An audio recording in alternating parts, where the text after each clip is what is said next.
राजधानी recording studio Belwatia.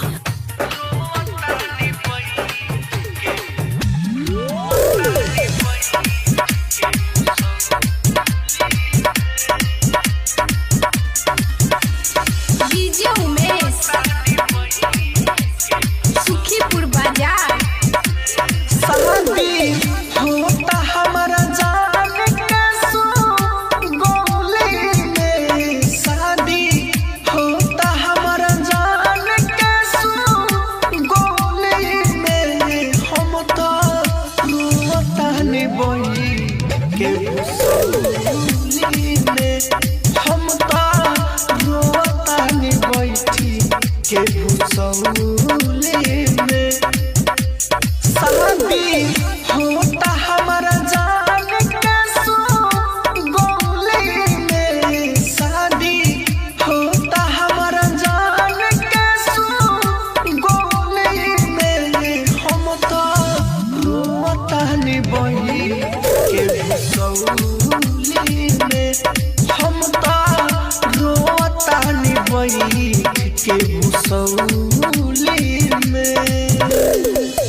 Sukhipur बाजार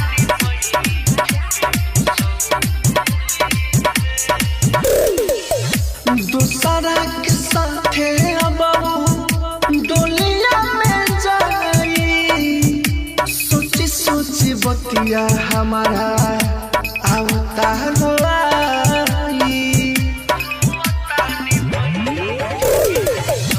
दूसरा के साथे डोलिया में जाई सोची सोची बतिया हमारा आवता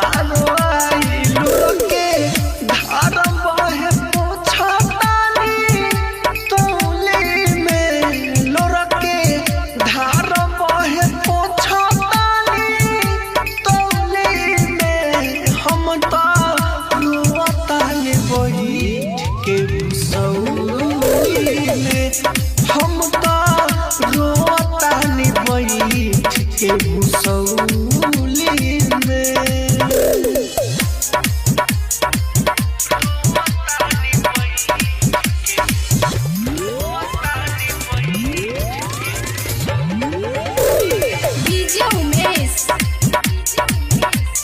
सुखीपुर बाजार